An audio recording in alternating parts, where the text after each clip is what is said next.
My name is Prajnamanas, if you're just tuning in, and I'm really, really pleased to have Nagapriya with us this evening. Nagapriya is usually based in Mexico, so very glad we managed to catch you swinging by the UK. And Nagapriya is also the author of this book, launching now, The Promise of a Sacred World, Shinran's teaching of other power, which we'll say lots more about, but if it takes your interest, do pick up a copy outside, and of course Nagapriya is very happy to sign copies, which he'll do in that room. I've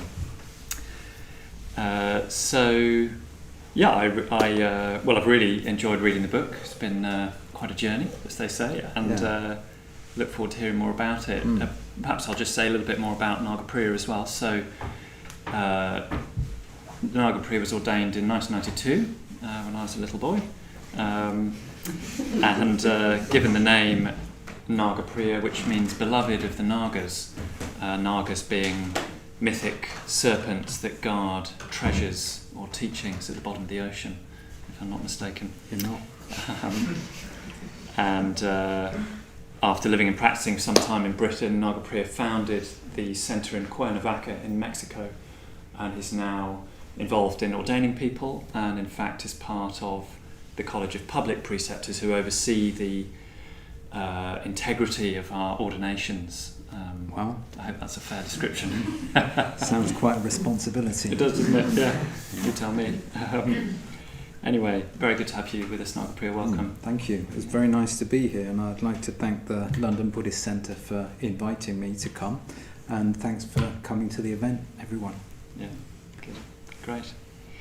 So, before hearing more about the book, I wondered if we could just hear a little more about yourself. Perhaps you could tell us, where you're from, a little bit about your early life and how you became involved in Buddhism. I was brought up in Gloucestershire, as I was telling somebody earlier, and I came across Buddhism for the first time when I was studying for a philosophy degree at the University of Leeds. I was fortunate to come across what was then called the Friends of the Western Buddhist Order. They had a small place in Leeds, I'm still here, still standing, even though we've changed our name in the meantime, and lots of other things have happened. Okay, and so what got you involved in Buddhism when you were in Leeds, and what attracted you? Why did it appeal? Well, probably the same reason that I'd chosen to do a philosophy degree. I didn't know anything about philosophy when I chose to do that degree, but actually I watched a TV series that was called The Sea of Faith, which was being presented by a Catholic theologian or a Death of God theologian, and there was episodes on people like Kierkegaard, Nietzsche, and so on, and I thought, this looks really interesting. Kafka as well. My philosophy degree wasn't anything like that, and I very quickly became quite disappointed with it. It wasn't addressing the existential questions that I had. People have been telling me that I use the word existential a lot, but anyway, I had a lot of existential questions, the philosophy degree was more about logic and linguistic analysis, which a lot of British philosophy focuses on. And so with that disappointment, I started looking for some other way to answer my questions, and quite by fortune, really, I came across the Leeds Buddhist Centre, which was a tiny little place at the time, and I didn't look back. Okay. What was it like those early years practicing Buddhism? It's interesting. You used the word blessing in your introduction, and I've been thinking a lot about blessing recently and feeling very blessed. So it was a blessing. Right. It was tough as well. I was quite depressed actually at the time, particularly for the first year or so. So I was struggling to find my way through that, and I think I probably came across as a little bit weird, really, a little bit out of it. But people were very, very friendly to me, and I'd never experienced that before. I'd never experienced that level of friendship. You introduced the metta bhavana today, and I'd never experienced metta before. I'd never experienced that kind of kindness that isn't looking for something in return. So that had a very big effect on me. Wow. So I guess you took up things like the metta bhavana and stuck at them for some years, and yeah, I don't think I was a natural meditator, right. really. I still wouldn't say that of myself, and certainly in the I didn't like meditation at all when I started doing it. My legs would go to sleep, and you know when you stand up and your legs fallen asleep and it's really uncomfortable, and then you get pins and needles all down one leg. So that used to happen, or I'd just become very distracted, or maybe sort of obsessed with my own thoughts. Lots of different things, but it slowly. It helped me to become a bit more integrated. I think particularly the mindfulness of breathing, or mindfulness generally, helping me to be a bit more grounded, a bit more aware of my body, my emotions, in a bit of a fuller way, and not just lost in my thoughts or my depressive thoughts. Right. Yeah. So it went well. Did it? I don't know if it did ever go particularly well, really. It was always hard work, I would say, and I'd go on retreats. That was hard work. Lots of people I didn't know. I'm quite an introverted person, so I don't naturally feel that it's easy for me to talk to a lot of people. So that was always, jumping over hurdles to meet new people and engage with them and work out where they're coming from. Clearly something appealed to me, didn't it? I was going to say something must have kept you going through over the hurdles. Yeah, and what was that? Well, I think this is the mystery, isn't it, really? What is it that brings us along to a Buddhist centre? We probably don't know. We don't know what brings us along, but we're here. We're all here right now. And something has brought us here. We could have been watching the World Cup. I did a presentation in Manchester on Friday at the same time as the England versus USA match, and people still came. Some people came. Clearly, some people don't like football. But I don't know if we can really say what it is that draws us. We can come up with words, we can find an explanation, but usually it's not adequate. I think, and I think what probably we usually say is things like, "Well, I was looking for something." We might say something like that.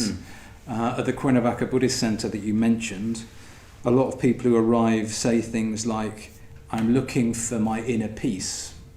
I try to not say, "Well, you won't find it," but I'm tempted to say that. But when we come up with an explanation like that, it's just a way of trying to make sense of what's going on that we don't really know why. And we could just as easily say, something drew me to this place. It wasn't me, it was something working through me. That would be another way of talking. We could even say something like, I was remembering something that I've always known. I was reconnecting with something that I've always been in connection with. Plato had a theory of knowledge, which was a theory of knowledge as remembrance. So rather than thinking that knowledge is something that you discover for the first time that you never knew and now you know, is more like remembering something that you've always known. So that's a different way of thinking about what happens and how we're drawn into a Buddhist centre, drawn into the Triratna Buddhist community. And more that seems convincing to me as a possible explanation, because if the real reason was my own will, well, my will is very, very fickle, and sometimes I want to do things, sometimes I don't want to do them, sometimes I want to meditate, sometimes I don't, sometimes I want to go on retreat, sometimes I don't, sometimes I want to be an order member, sometimes I don't. But I still keep doing all of those things, so why is that? Nobody's telling me that I've got to do it. Right. So that suggests to me that there's something else that's beyond that will, the ups and downs of my daily will, if you like, that is informing the direction of my life. And there's a lot of different ways that we could talk about that. But one way might be to say that the Buddha is manifesting through us. Okay. Yeah. So coming on to that, and to press you a little bit more about your own spiritual life, if I may. You can. It sounds as though you reached a point where some of the emphases you'd been given, or some of the ways of understanding spiritual life so far, were not enough, or not working, or ran out on you. Am I right? I guess everybody's different, and some people come along to our Sangha and everything's wonderful and it stays wonderful and it all seems really easy and everything flows. Oh. I've never experienced things like that myself. That sounds very nice. It was always a battle, although there were recompenses for sure, and one of the biggest recompenses is other people, the friendship of other people. But I guess you're hinting at where the origins of this book come from, so I'll dig into this.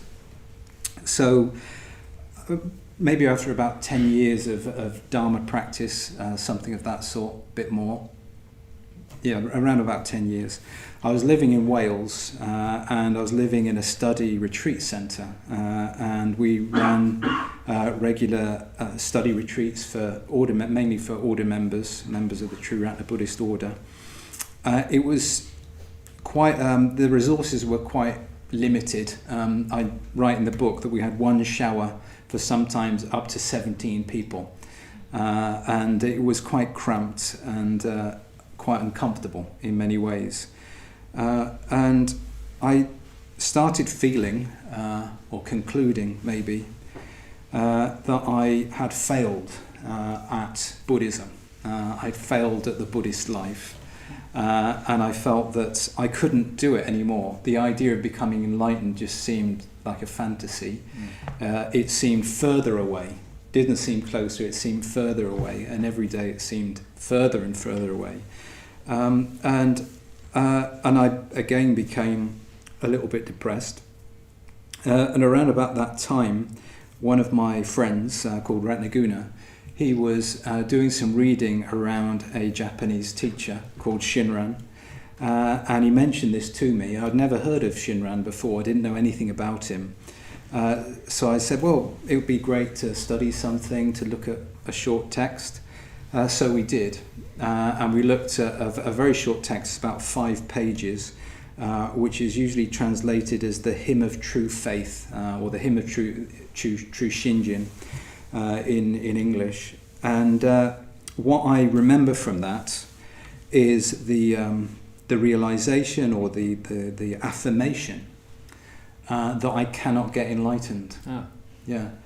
And that was a huge relief. Really? It was a huge relief to me to realise, or to hear Shinran say that he couldn't get enlightened either. And that was what actually inspired a huge change in Shinran's own life. So just while I'm about it, I'll just introduce Shinran briefly. So Shinran is from the 13th century, Japan, which is called the Kamakura period, a very important time in the history of Japan, and particularly in the development of Japanese Buddhism. And Shinran, as a very young person, like 9 or 10, was ordained as a Buddhist monk. He was ordained into the school that is called Tendai, which was the dominant school at the time. And Tendai is a very complicated school, or it's quite syncretic in that it brings together, almost you could say, the whole history of Buddhism up to that point. In some ways, you could argue there's certain kind of overlaps with Triratna in the way that Tendai was inheriting the whole of Buddhism up to that point. And anyway, Tendai combined many different teachings into a synthesis. But the important thing is that you needed to study a lot, basically, to get your head around Tendai. It was a long process. And there were lots of different texts, lots of different teachings, lots of different practices. And so Shinran was practicing the Tendai approach for almost 20 years as a monk. And we don't exactly know what happened, but it would appear that he came to the conclusion that he'd got nowhere in his practice. So he'd been a monk for nearly 20 years. That's quite a long time, almost his whole life, because he started when he was about 10. And he came to the conclusion that he'd got absolutely nowhere, that he was completely stuck in his own greed, hatred and delusion, even more so than before. So he concluded that he needed to leave the Tendai monastery where he was living, which is just outside Kyoto in the south of Japan.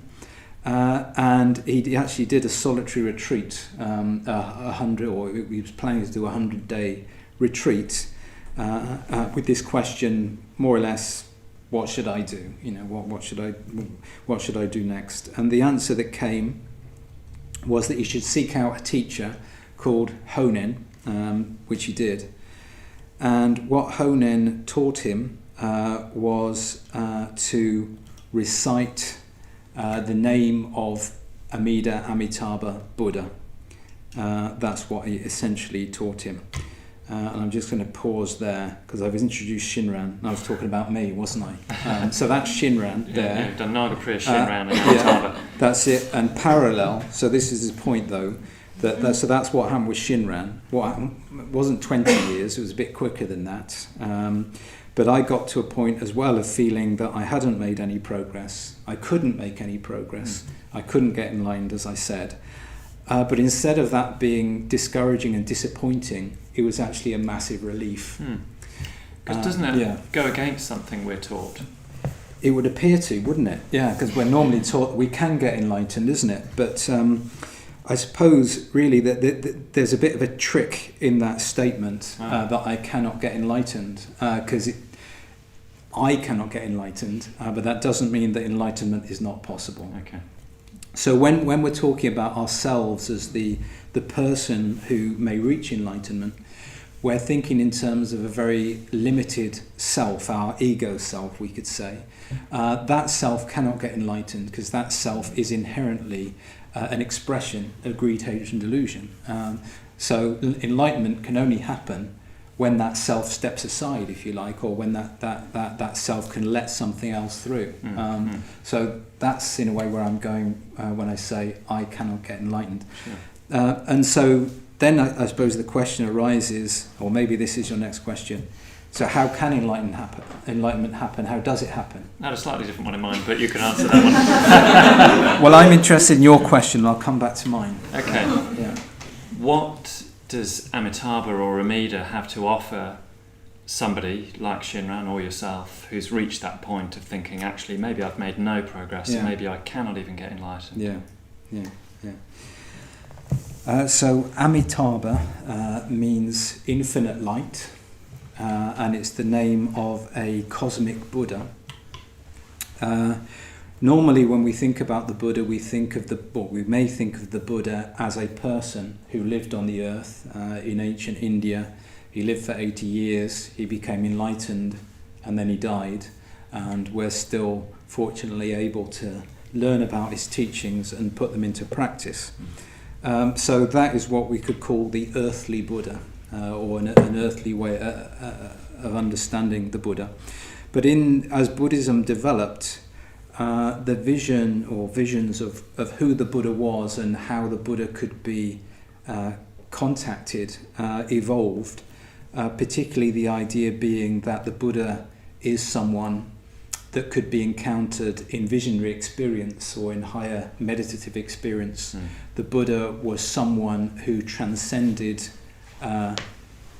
the body that we normally live in. And is this the time to give my little reading, do you think? Yeah, why not? Yeah, great. Yeah, so to give you a bit more of a flavour of what I'm talking about when I'm talking about Amitabha, I thought I'd give you a very short reading about him, or them, as I say in the book. You may be more accustomed to conceive of the Buddha as a terrestrial being, one who belongs to human history, who walked this earth yet awakened to some extraordinary transformative insights. The Buddha then is special, yes, but not radically different from us. The Buddha was born as we are born. He appears to us as more or less comprehensible, recognizable, albeit perhaps much wiser than we are. But Amida is not of this nature. Amida is the Japanese form of Amitabha. Amida is not the historical Buddha, but an archetypal reality that transcends space and time, and became central to much of East Asian Buddhism, often eclipsing the importance of even Shakyamuni himself. Shakyamuni is a name for the historical Buddha. Amida or Amitabha is the Buddha of infinite or boundless light. They are also known as Amitayas or boundless life. They are sometimes depicted as golden in colour, sometimes as dark red, the colour of the setting sun, and sit in meditative contemplation, radiating light throughout the cosmos, a light that blesses all beings with wisdom and compassion, without exception and without conditions. Amida is awakening awareness, the sun lighting up the darkness, the gift of light that impartially and inexhaustibly shines on all. Amida is both infinite light and infinite life. In terms of both space and time, Amida calls forth a reality that is beyond measure, beyond limit, beyond reckoning. Amida overflows our perceptual categories. We so readily take light for granted, yet it remains utterly mysterious. Light is indivisible, unbounded, and invisible. Light permits seeing, and so serves as a symbol of consciousness and of wisdom. Light bedazzles us, light reveals. In her short poem, Bearing the Light, Denise Levertov contemplates how raindrops hanging from the branches of a pear tree are lit up by the morning light. Rain diamonds, this winter morning, embellish the tangle of unpruned pear tree twigs. Each solitaire, placed, it appears, with considered judgment, bears the light beneath the rifted clouds, the indivisible shared out in endless abundance. Light is shared out in endless abundance and yet remains indivisible. This is the mystery of light.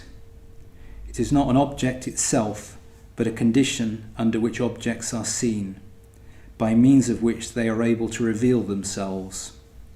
Objects bear the light. Light gives life. Light is awakening. Thank you. It's a very beautiful image, isn't it? And beautifully described.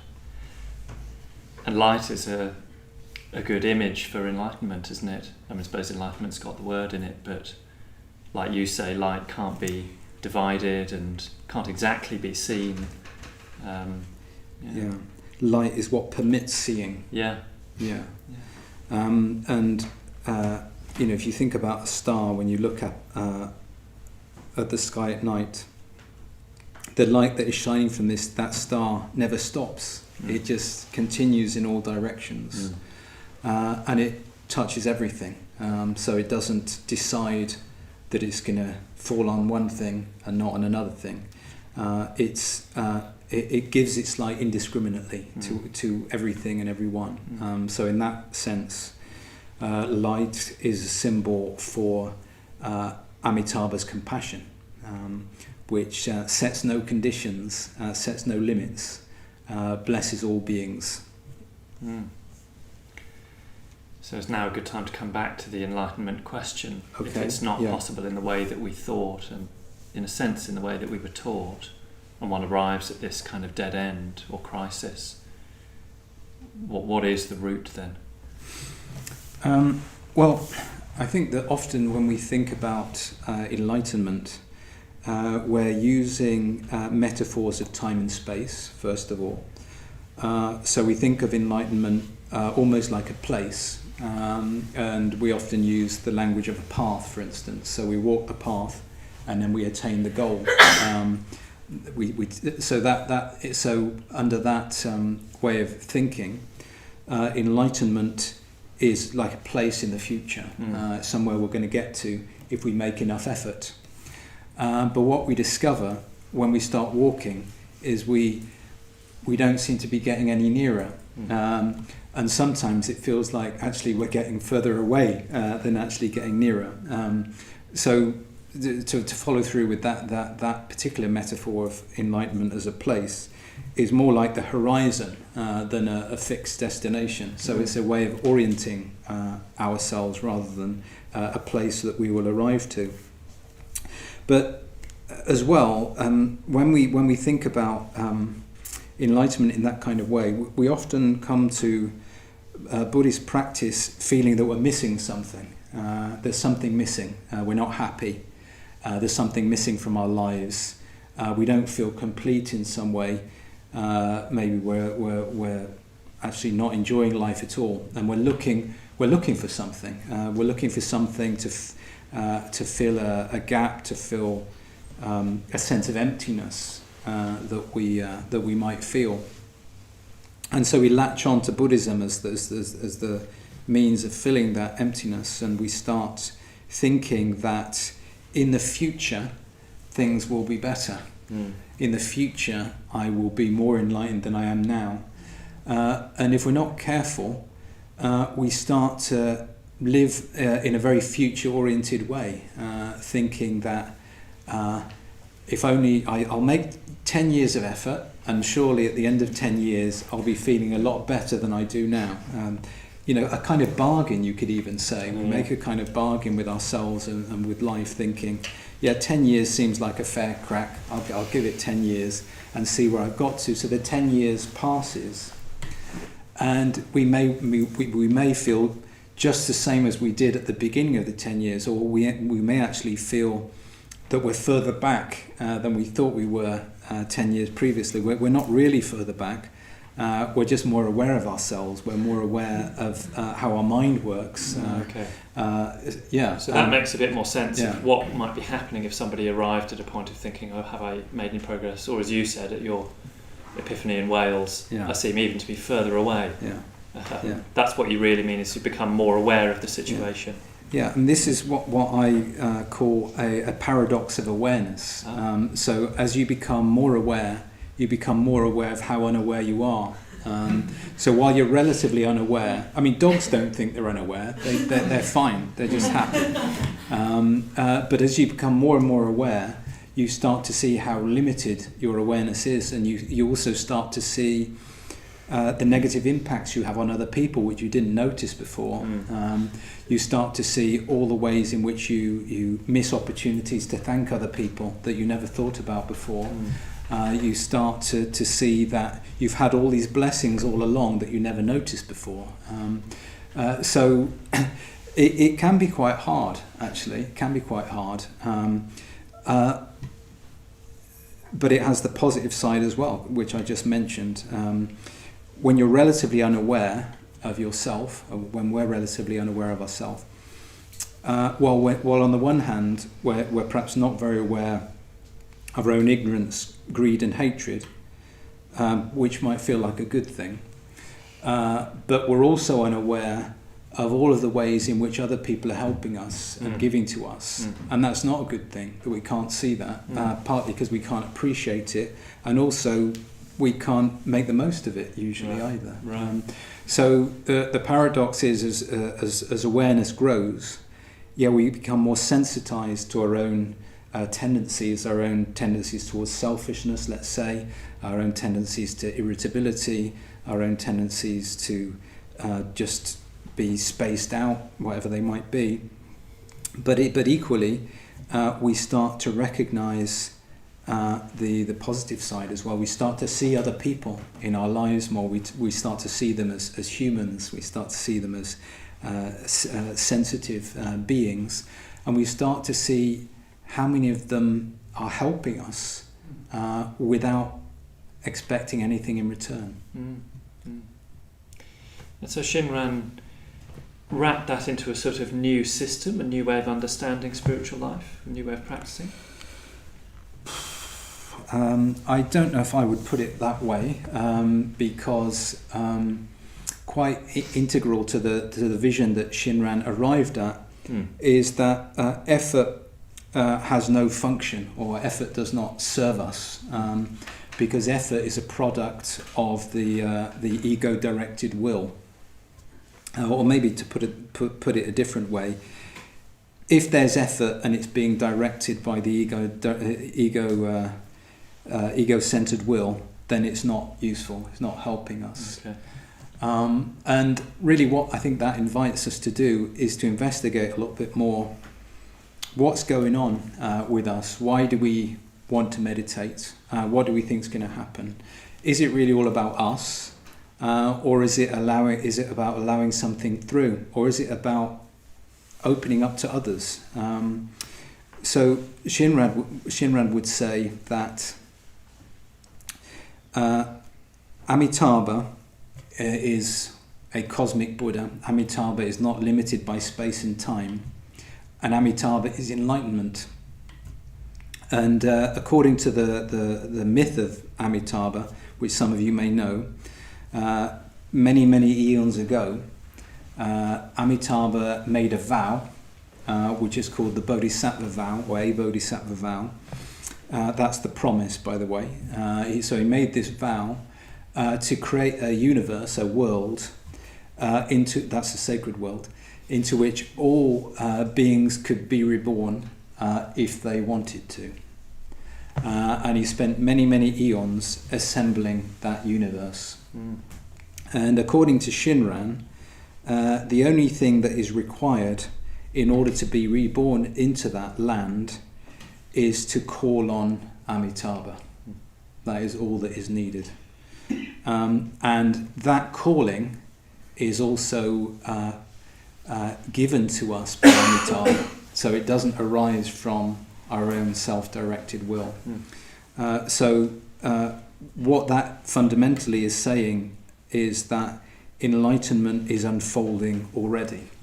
That would be another way of putting that. Okay, and it sounds very attractive, doesn't it?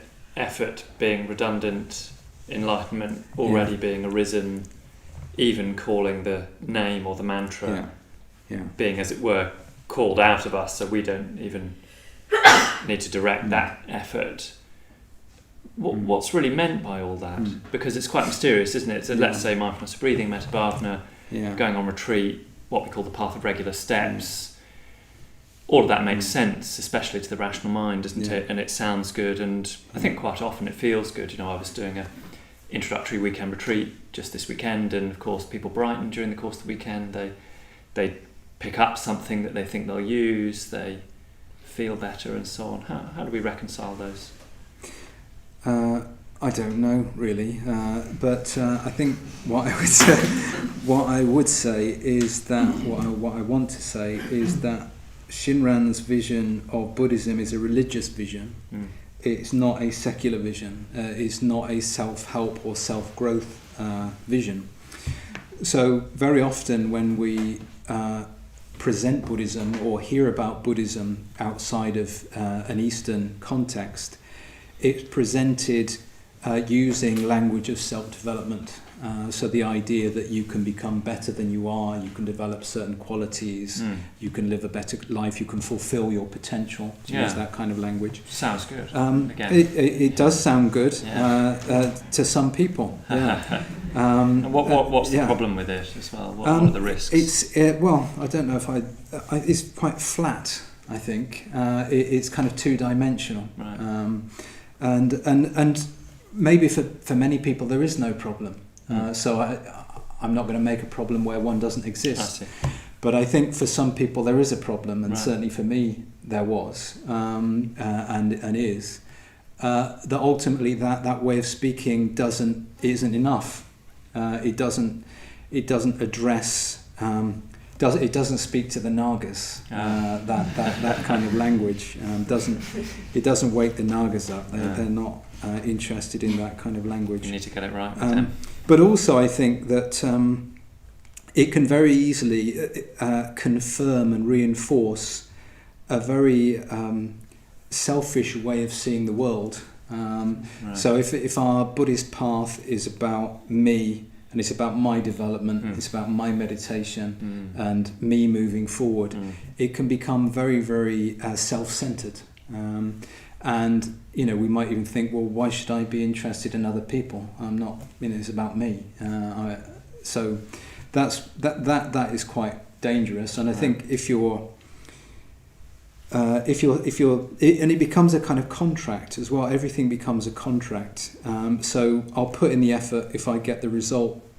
But what happens if you don't get the result, which does happen quite often, at least to some of us. Where's the motivation to continue? If seemingly the effort that you've put in isn't isn't giving the results that you expected to gain. Okay. So I think we need to overcome or transcend a kind of a contractual relationship with life, whereby we put in an effort and we expect something in return. And I think that's precisely what Amitabha is communicating to us, the idea of the transcendence of contract, the idea of the transcending, that you do something, you get in something in return, because Amitabha gives the gift of enlightenment freely. They expect nothing in return. So that's worth thinking about, really, that there is a benevolent influence that wants to make itself known, that is not requiring anything in return. Oh, overcoming a contractual relationship with life sounds very positive and needed, doesn't it? Well, I think so. I mean, it becomes, because we easily turn the Buddhist path into a consumer product, really, in the same way that we might go to a spa at the weekend, and we might get our hot stone massage or whatever, you know, reflexology. Great, you know, love it. But we think of a Buddhist centre like that. We think of the Dharma like that. So we think that, okay, I'll pay my £30 for the course that Prajnamanas is running. Probably isn't £30. It's probably a lot more than that, I would think. But anyway, and I will get a certain amount of wisdom based on the amount that I've paid, and maybe if I paid a bit more, I'll get even more wisdom. It doesn't really work like that. I wouldn't mind if it did. I get you. Yeah. We can't. If we're relating to the Dharma, if we're relating to the Buddha, if we're relating to a Buddhist centre on that basis, we're just living our same life. We're just living the same life that we were living before, and we're just turning Buddhism into another form of entertainment, like going to the movies or whatever else. So incorporating it into the existing ego rather than exactly. Adding it onto ourselves, which I think is probably where we probably have to start really thinking that way. But I would like to suggest that at some point that starts to break down. It may never work for some people, but I think certainly for many people it will start to break down, and we start to see that that's not a long-term way of thinking. Sure. Yeah. So instead of that, a true Pure Land Buddhist of this school just chants Amitabha's name and is reborn in that Pure Land. Is that? Yeah, I mean, many of them don't even chant because they consider chanting to show a lack of confidence. Wow. Yeah, it's another way of trying to make yourself worthy. I was going to say, if you're told if you chant the name, you'll be reborn in the Pure Land of jeweled trees and abundance and so on. Yeah, that sounds equally contractual potentially. Yeah, I mean, you don't chant the name. Amitabha chants through you. That's one way of thinking. But I'd like to offer another way of thinking as well, because somebody at the back was asking me earlier about Dogen, and Dogen was a contemporary of Shinran. Actually, he was younger. He was born afterwards and died before Shinran. But one of Dogen's principal teachings is the oneness of practice and enlightenment. So I'm just going to unfold that briefly, that idea. So what we normally think, or the basic position, is that we practice in order to gain enlightenment. So we meditate, we practice ethics, we practice devotion, and through doing that we will slowly change ourselves and become, let's say, more and more enlightened. So practice leads to enlightenment. And that goes to back to what I was saying earlier, as seeing enlightenment as a goal that is at the end of a path, is future oriented, usually. So Dogen's idea was that practice doesn't lead to enlightenment, but practice is enlightenment, or practice, let's say, reveals enlightenment in itself. So the interesting thing about that is that it is not saying don't practice. Not saying don't practice, because without practicing, enlightenment is not revealed. But equally, there's a bit of a mystery there, isn't there? Because you might be sitting there, you might have been sitting there, you might be thinking now, well, I was sitting in that meditation, I was practicing, didn't feel very enlightened. And I think that's something to inquire into, and that's the creative edge, to inquire into that. Yeah. What's really going on? What's happening? So what that does is places a radical emphasis on what's happening now, rather than on something that's happened in the past or something that might happen in the future.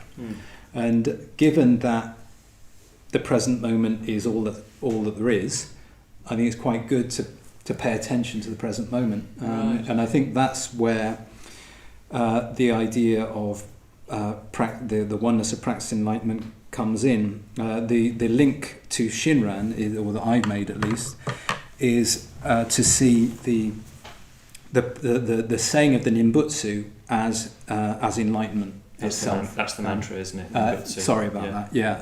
So the Nimbutsu is a word to talk about basically the name of Amitabha, homage to Amitabha, and through saying that, enlightenment reveals itself, let's say. Yeah. But it doesn't reveal itself without doing that. That's quite mysterious. Yeah. But equally, it doesn't bring about enlightenment, because in a sense, enlightenment is not something that can happen in time. So, if we have enough faith that Amida is drawing the Nembutsu through us, we'd be reborn in the Pure Land. Right. How literally should we take that? Okay, well, I'll take that first word that you used first of all, which is faith, which probably means all kinds of different things to the people who are here with us. It's a word that I try to avoid. The word that Shinran used is shinjin, which is a Japanese term, which is quite difficult to translate. One of the translations that I offer in the book is letting through. It's often translated as something like deep in trusting. But when we think about faith, the reason why it's problematic is we think about faith as a personal act. We have faith, and usually we have faith in something or someone. So the whole idea of faith, as normally conceived, relates to something outside of us or beyond us that we have faith in. Whereas Amitabha or Amida is not outside or beyond us. In a sense, Amitabha or Amida is us, or we are Amida or Amitabha. So that's where letting something through comes in. It relates to what you were saying, I think, earlier on about, you used a metaphor, I think, about, were you using the metaphor of the sun and the sun shining? Yeah. Or the sun's always shining. Shinran actually uses the metaphor of the sun behind the clouds. So the sun is always shining, but there are clouds in the way, and when those clouds part, we can see that the sun is shining, and it always has been. So it's not that the sun may shine if we're lucky. Right. The sun is already shining, and if we don't feel that or see that, which is quite normal as well, I certainly often am not aware of that, then that's an invitation to pay more attention to what's going on. Yeah. So if we, on the one hand, if we cultivated, I can use that expression, enough letting through or shinjin, and believed very deeply in the blessings of Amitabha and the ability to be reborn as Pure Land. What I'm wondering is, presumably the building up of that, or the arriving in that place, is partly achieved via the path of regular steps and doing all the things that we've rationally taken on to build up more awareness and more kindness and so on. So I think really the question I had in my mind pretty well the whole time I was reading the book is this another way of saying the same thing, and ultimately another metaphor about Dharma life? Or is it a description of a really quite different kind of Dharma life? Well, I think we could say that every way that we may use to talk about Buddhism and enlightenment is trying to help us to connect with something that we can't say what it is, something that is ultimately mysterious. So if at any point we get to thinking that we've now finally got the way to talk about things, the way that we've now learned is the way and the one and only way, then that's probably a sign that our imagination has started to close down, and we've stopped being curious. So the interesting thing about Amitabha is there is a myth attached to Amitabha, and when I say myth, I mean a truth that cannot be communicated in any other way. I don't mean something that is false. And that myth has a certain narrative to it. So it's a very different way of coming to understand what is happening in life than, say, a philosophical analysis. It's a very different way of thinking. It's a bit like...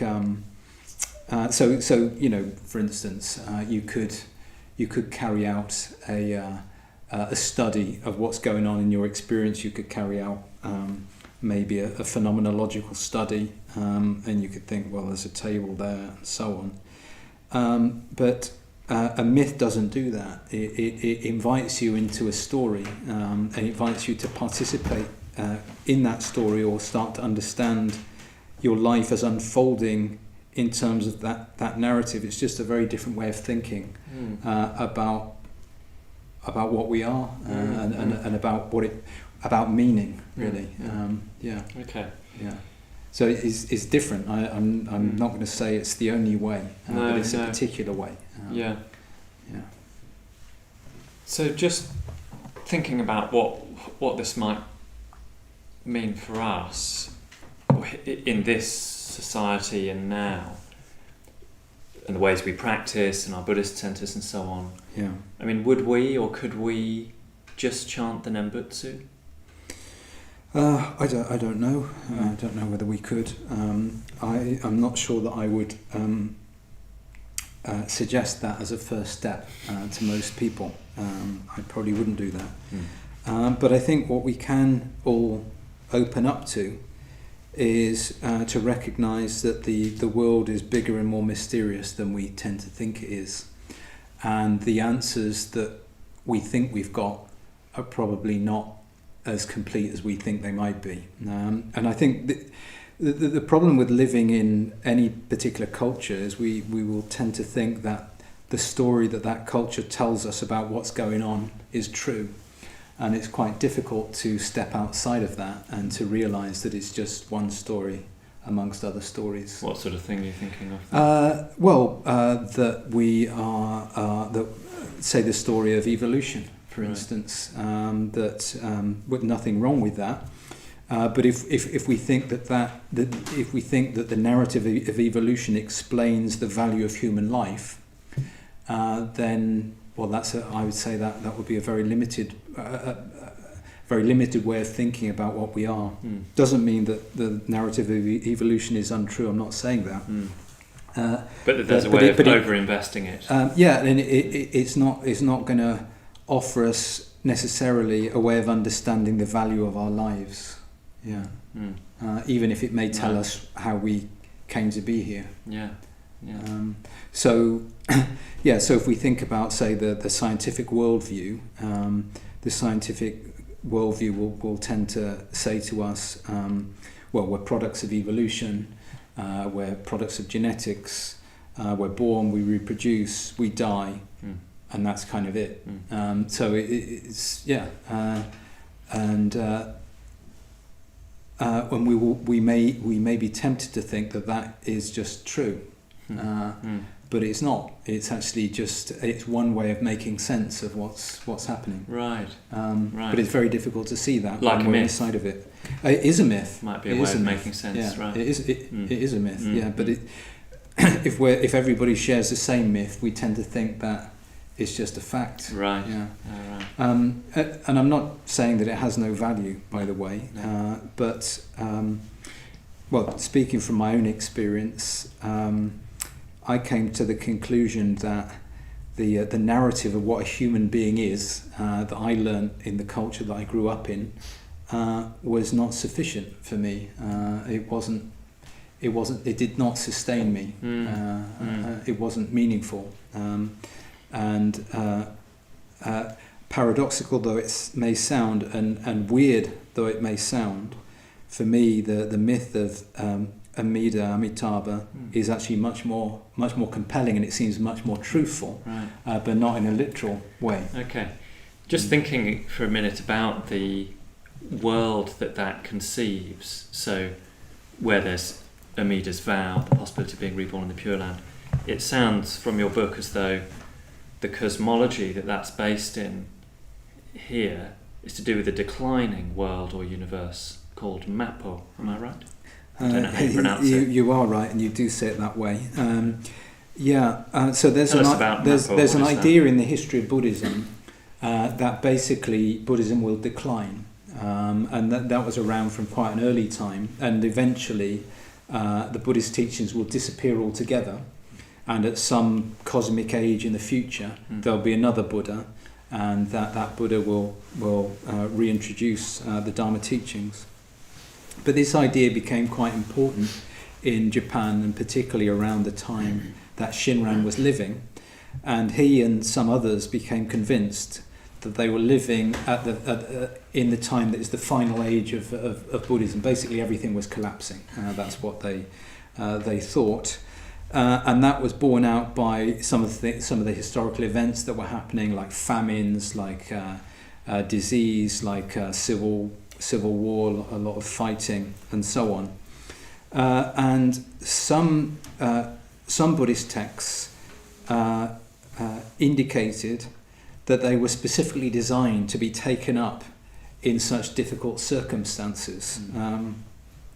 So a lot of, some of Shinran's thinking was based on the fact that in the time of Mappo, the last period of the Dharma, it's much more difficult to practice the Dharma than it previously was, because the teachings are not so available and so on. Does it seem true to you that we're in a... hang on. So he was talking about it initially as a historical period, but actually expands that really to talk about that as more like the existential condition. So we're always in that state, if you like. It's not a particular moment in history, it's human life. So human life is in this state of decay, if you like, where it's very, very difficult for us to overcome our difficulties, overcome our greed, hatred and delusion. So in order to do something about that, we need a very particular response, or a very particular approach. And particularly a simplified approach, which he concluded was chanting Amida's name. There were other Buddhists that came to the same conclusion, that is to say that we are living in the final age of Dharma, but they offered other solutions. For instance, you might have heard of Nichiren, who lived just slightly after Shinran, and his conclusion was that all Buddhists should focus on the Lotus Sutra, and particularly its title, and that was the only practice that they should engage in. So around that time there was quite an emphasis on the emergence of schools that emphasized one practice or one thing above all other things, a kind of simplified approach, you might say, or essentialized approach. So in some ways Shinran was part of that. And as it turned out, the school that he founded turned out to be the largest school in Japan, and still is. Wow. Yeah. Wow. Even though none of you have ever heard of it. Yeah.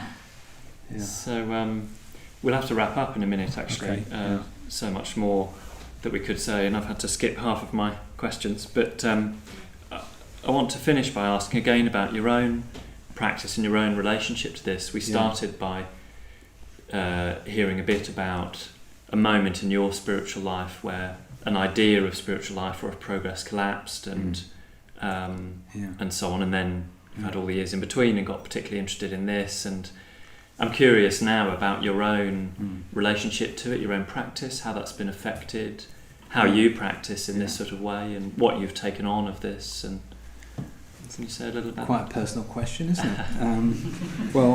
So what was occurring to me when you were formulating that point was that I practice without hope.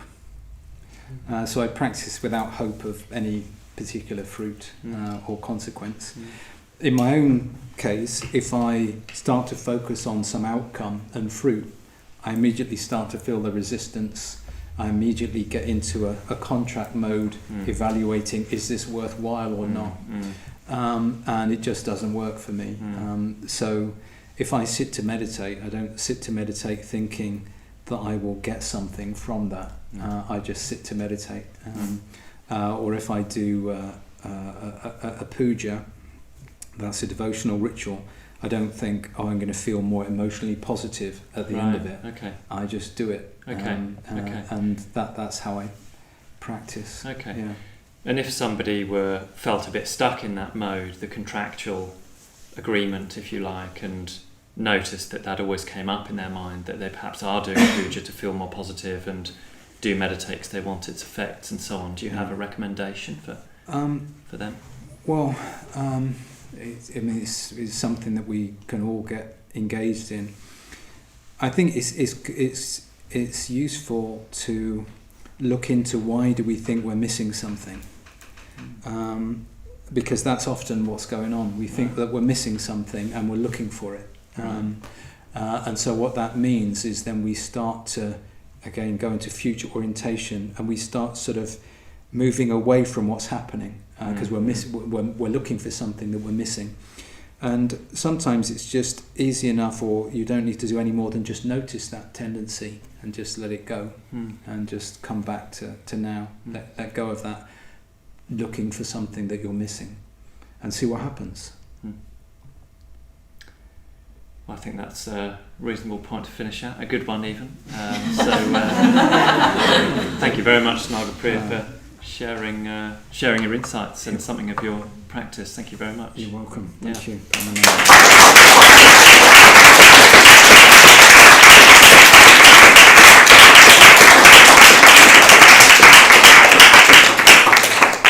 Good. So, do pick up your copy of The Promise of a Sacred World, see where it takes you. There's a promise of one. So. Yes, the promise, exactly. Promised. It's nice and clear. Yeah. And Nagapriya will be happy to sign books through there. But let's thank Nagapriya one more time as well. Thank you.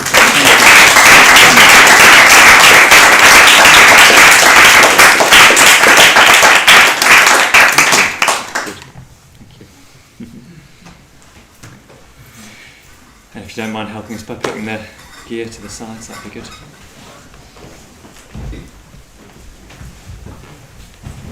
Ethics.